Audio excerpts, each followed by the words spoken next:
Hello বন্ধুরা, আবার চলে এসেছি একটি নতুন ভিডিও নিয়ে। আজ ৫৫তম কলকাতা রথযাত্রা উপলক্ষে আমি আজ এসেছি ইস্কনের রথযাত্রার মেলা প্রাঙ্গণে। এই মেলা প্রাঙ্গণে ভক্তগণের সমারোহ, এখানে প্রসাদ বিতরণ চলছে, মহাপ্রসাদ বিতরণ চলছে এখানে। তা আমরা ধীরে ধীরে এগিয়ে যাব রথের দিকে। আপনারা আমার চ্যানেলের সঙ্গে থাকুন, দেখতে থাকুন, এবং কে কোথা থেকে দেখছেন সেটা একটু কমেন্টস করলে ভালো হয়, কারণ আমি বুঝতে পারবো আমার চ্যানেলটি কত দূর পর্যন্ত পৌঁছেছে। এবং আমার কমেন্ট যদি ভালো লেগে থাকে, আমার ভিডিও যদি ভালো লেগে থাকে, আমার ভিডিও কন্টেন্ট যদি ভালো লেগে থাকে, তাহলে আপনারা লাইক, সাবস্ক্রাইব এবং কমেন্টস করবেন। আশা এই আপনাদের লাইভ সাবস্ক্রাইব করার জন্য আপনাদের একটি পয়সাও লাগে না, শুধু একটি আঙুলের টাচ। এখানে বিভিন্ন পসরা নিয়ে বসেছে।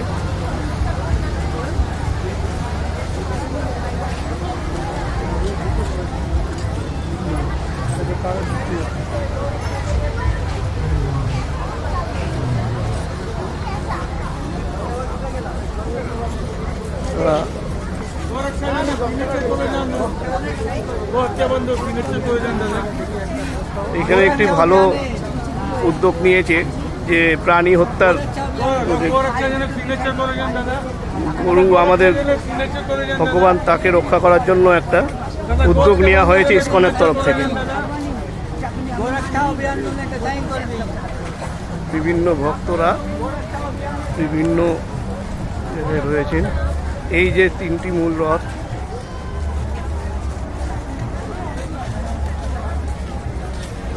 বিভিন্ন ভক্তরা দেখেন। জিজ্ঞাসা করতে হবে।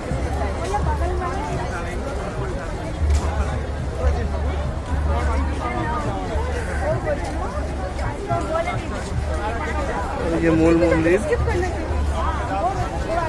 যাবো এখানে আস্তে আস্তে। সমগ্র ব্যবস্থাপনা আপনাদের দেখাচ্ছি। এখানে প্রশাসনের সাহায্য করার জন্য প্রশাসনের বিভাগ রয়েছে, ইসকনের বিভিন্ন সংস্থা রয়েছে।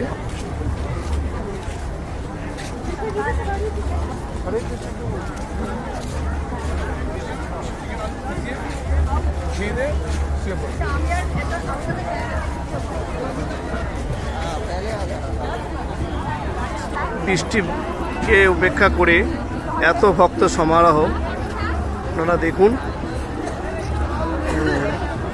আমার চ্যানেলকে লাইক করুন, শেয়ার করুন, সাবস্ক্রাইব করুন।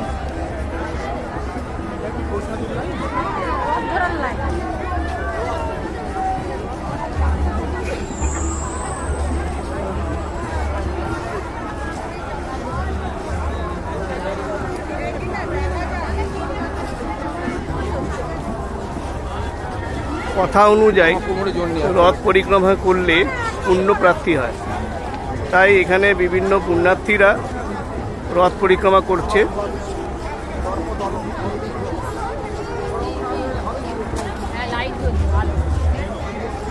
এই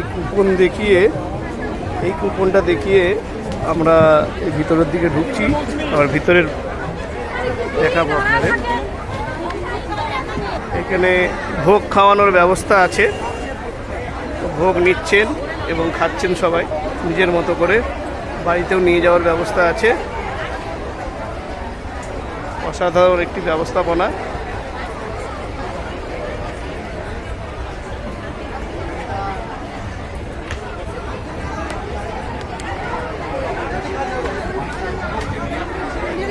এই প্রসাদ দিয়েছে আমাদের, সব ভক্তরা প্রসাদ গ্রহণ করছে। আপনারা দেখুন, জাতি, ধর্ম, বর্ণ নির্বিশেষে এবং ভিন্ন ধর্মেরও লোক এসে গেছে। তা আবার আর একটি পরবর্তীকালে, এই ভিডিওটা এত লম্বা হয়ে যাচ্ছে বলে আমরা পরবর্তীকালে আরেকটি ভিডিও চালু করব।